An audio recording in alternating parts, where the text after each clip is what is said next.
ನಿಮ್ಮ ಫ್ರೀಡಂ ಟಿವಿಯಲ್ಲಿ DCM Singapore secret. ಸಿಂಗಾಪುರಕ್ಕೆ ಪದೇ ಪದೇ ಆ ಡಿಸಿಎಂ ಹೋಗೋದ್ಯಾಕೆ ಅಂತದ್ದಲ್ಲಿ ಏನಿದೆ?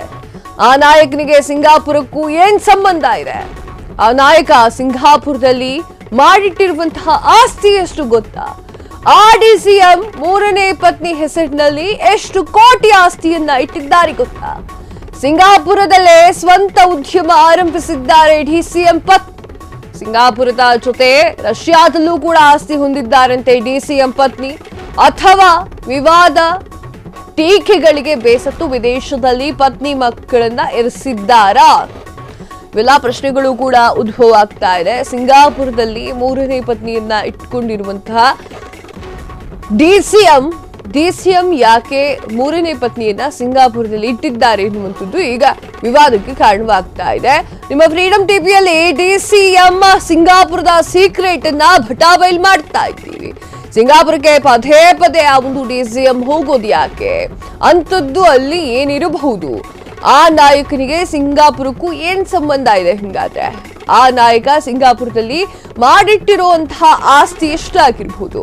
ಆ ಡಿಸಿಎಂ ಮೂರನೇ ಪತ್ನಿ ಹೆಸರಿನಲ್ಲಿ ಕೋಟಿ ಕೋಟಿ ಆಸ್ತಿಯನ್ನ ಇಟ್ಟಿದ್ದಾರೆ. ಹಂಗಾದ್ರೆ ಸಿಂಗಾಪುರದಲ್ಲೇ ಸ್ವಂತ ಉದ್ಯಮ ಆರಂಭಿಸಿದ್ದಾಗಿರುವಂತಹ ಡಿಸಿಎಂ ಪತ್ನಿ ಸಿಂಗಾಪುರದ ಜೊತೆಗೆ ರಷ್ಯಾದಲ್ಲೂ ಕೂಡ ಆಸ್ತಿಯನ್ನ ಹೊಂದಿದ್ದಾರೆ. ಆ ಒಂದು ಡಿಸಿಎಂ ಪತ್ನಿ ವಿವಾದಗಳು ಟೀಕೆಗಳಿಗೆ ಬೇಸತ್ತು ವಿದೇಶದಲ್ಲಿ ಪತ್ನಿ ಮಕ್ಕಳನ್ನ ಇರಿಸಿದ್ದಾರ ಆ ಒಂದು ಡಿಸಿಎಂ ಎನ್ನುವಂತಹ ಪ್ರಶ್ನೆ ಉದ್ಭವ ಆಗ್ತಾ ಇದೆ. ಸಿಂಗಾಪುರದಲ್ಲಿ ಪವನ್ ಕಲ್ಯಾಣ್ ಮೂರನೇ family set. DCM Pawan Kalyan ಮೂರನೇ ಪತ್ನಿ ಅನ್ನಾ ಲೆಗ್ನೇವ್. ಪವನ್ ಕೈ ಹಿಡಿದಿದ್ದಂತಹ ಮುನ್ನಾ ಅನ್ನಾಗೆ ಒಂದು ಮಗುವಿತ್ತು. ಮೊದಲ ಪತಿಯಿಂದ ಹೆಣ್ಣು ಮಗುವೊಂದಕ್ಕೆ ಜನ್ಮವನ್ನ ನೀಡಿದ್ರು. ಅನ್ನಾ ಅವರ ಮೊದಲ ಮಗುವಿನ ಹೆಸರು ಪೋಲೇನಾ ಅಂಜನಾ.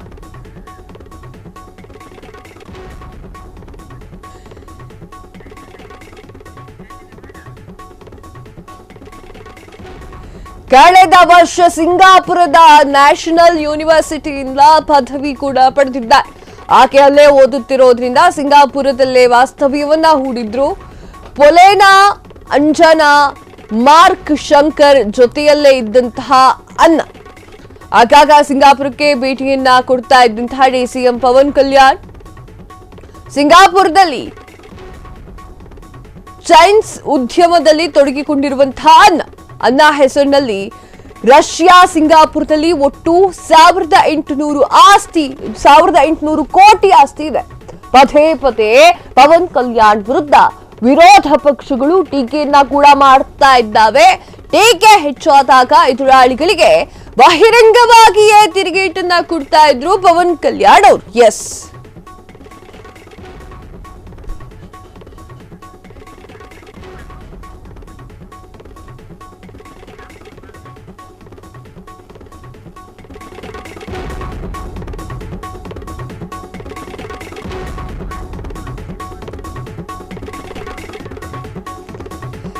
ಎಸ್ ಹೌದು, ಪವನ್ ಕಲ್ಯಾಣ್ ಅವರ ಮೂರನೇ ಪತ್ನಿ ಏನಿದ್ದಾರೆ ಅನ್ನ ಅವರು ಸಿಂಗಾಪುರದಲ್ಲಿ ಹೋಗಿ ಸೆಟ್ಲ್ ಆಗಿದ್ದಾರೆ. ಅನ್ನ ಅವರ ಒಂದು ಪ್ರೀತಿಗೆ ಪವನ್ ಕಲ್ಯಾಣ್ ಅವರು ಸೋತು ಹೋಗಿದ್ದಾರೆ. ಎಸ್ ಹೌದು, ಡಿಸಿಎಂ ಪವನ್ ಕಲ್ಯಾಣ್ ಅವರ ಪತ್ನಿ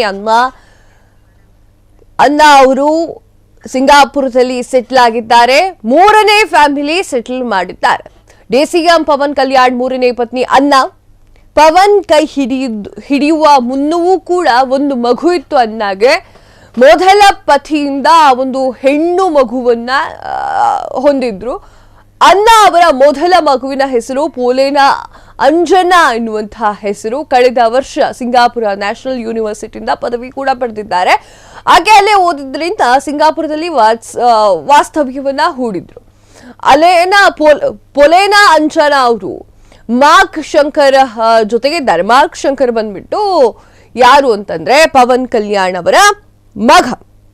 ಹಿಂದೆ ಏನಾಗಿತ್ತು ಅಂದ್ರೆ ಸಿಂಗಾಪುರದ ಬೇಸಿಗೆ ಶಿಬಿರದಲ್ಲಿ ಒಂದು ಅಗ್ನಿ ದುರಂತದಲ್ಲಿ ಆಂಧ್ರ ಪ್ರದೇಶದ ಅಂದ್ರೆ ಡಿಸಿಎಂ ಪವನ್ ಕಲ್ಯಾಣ್ ಅವರ ಕಿರಿಯ ಪುತ್ರ ಮಾರ್ಕ್ ಶಂಕರ್ ಅವರು ಗಾಯಗೊಂಡಿದ್ರು. ಆಸ್ಪತ್ರೆಯಲ್ಲಿ ಚಿಕಿತ್ಸೆಯನ್ನ ಪಡಿತಿರುವಂತಹ ಫೋಟೋಗಳು ಕೂಡ ಭಾರಿ ವೈರಲ್ ಆಗ್ತಾ ಇತ್ತು. ಈಗ ನೀವು ನೋಡ್ತಾ ಇದ್ದೀರಾ ಆ ಒಂದು ಫೋಟೋವನ್ನ. ಆಂಧ್ರ ಪ್ರದೇಶದ ಉಪಮುಖ್ಯಮಂತ್ರಿ ಪವನ್ ಕಲ್ಯಾಣ್ ಅವರ ಕಿರಿಯ ಪುತ್ರ ಮಾರ್ಕ್ ಶಂಕರ್ ಸಿಂಗಾಪುರದ ಬೇಸಿಗೆ ಶಿಬಿರದಲ್ಲಿ ಸಂಭವಿಸಿದಂತಹ ಅಗ್ನಿ ದುರಂತದಲ್ಲಿ ಗಾಯಗೊಂಡಿದ್ದಾರೆ. ಅಪಘಾತದಲ್ಲಿ ಮಾರ್ಕ್ ಶಂಕರ್ ಅವರ ಕಾಲು ಮತ್ತು ಕೈಗೆ ಗಾಯಗಳಾಗಿದೆ. ಕಪ್ಪು ಹೊಗೆ ತುಂಬಿರೋದ್ರಿಂದ ಉಸಿರಾಟ ಕಾರಣ ಕೂಡ ಆಗಿದೆ. ಉಸಿರಾಟದ ಸಮಸ್ಯೆ ಕೂಡ ಎದುರಾಗಿದೆ ಮಾರ್ಕ್ ಶಂಕರ್ಗೆ ಎನ್ನುವಂಥದ್ದು ಕೂಡ ವರದಿಯಾಗಿದೆ. ಈ ನಡುವೆ ಪವನ್ ಕಲ್ಯಾಣ್ ಅವರ ಪುತ್ರ ಮಾರ್ಕ್ ಶಂಕರ್ ಅವರ ಫೋಟೋಗಳು ಸಖತ್ತಾಗಿ ವೈರಲ್ ಆಗ್ತಾ ಇದೆ. ಆ ಒಂದು ವಿಚಾರವನ್ನ ಎಲ್ಲರೂ ಕೂಡ ಗಾಬರಿಯಿಂದ ನೋಡಿದ್ದಾರೆ. ಸಿಂಗಾಪುರದ ಶಾಲೆಯಲ್ಲಿ ಸಂಭವಿಸಿದಂತಹ ಅಗ್ನಿ ಅನಾಹುತದಲ್ಲಿ ಆಂಧ್ರ ಪ್ರದೇಶದ ಉಪಮುಖ್ಯಮಂತ್ರಿ ಪವನ್ ಕಲ್ಯಾಣ್ ಅವರ ಪುತ್ರನಿಗೂ ಕೂಡ ಗಾಯಗಳಾಗಿದೆ. ಗಾಯಗೊಂಡಿರುವಂತಹ ಮಾರ್ಕ್ ಶಂಕರ್ ಅಲ್ಲಿನ ಸ್ಥಳೀಯ ಆಸ್ಪತ್ರೆಯಲ್ಲಿ ಚಿಕಿತ್ಸೆಯನ್ನ ಪಡಿತಾ ಇದ್ದಾರೆ. ಮಾರ್ಕ್ ಶಂಕರ್ ಆರೋಗ್ಯವಾಗಿದ್ದು ಯಾವುದೇ ಅಪಾಯವಿಲ್ಲ ಅಂತ ಹೇಳಿ ಪವನ್ ಕಲ್ಯಾಣ್ ಮತ್ತು ಚಿರಂಜೀವಿ ಅವರೇ ಸ್ವತಃ ಹೇಳಿಕೊಂಡಿದ್ದಾರೆ. ಮಾರ್ಕ್ ಶಂಕರ್ ಅಗ್ನಿ ಅನಾಹುತದಲ್ಲಿ ತೊಂದರೆಗೀಡಾಗಿರುವಂತಹ ಸುದ್ದಿ ತಿಳಿದ ಕೂಡಲೇ ಪ್ರಧಾನಿ ನರೇಂದ್ರ ಮೋದಿ ಅವರು ದೂರವಾಣಿಯ ಕರೆ ಮಾಡಿ ಪವನ್ ಕಲ್ಯಾಣ್ ಜೊತೆಯಲ್ಲೂ ಕೂಡ ಮಾತನಾಡಿದ್ದಾರಂತೆ. ಆ ಒಂದು ಕಾರಣಕ್ಕೆ ಈಗ ಸೇಫ್ ಆಗಿದ್ದಾರೆ ಅನ್ನೋದು ತಿಳಿದು ಬಂದಿದೆ ಮಾರ್ಕ್ ಶಂಕರ್. ಹಾಗೆ ನಾನು ಅನ್ನ ಬಗ್ಗೆ ಮಾತನಾಡ್ತಾ ಇದ್ದೆ. ಅನ್ನ ಅವರು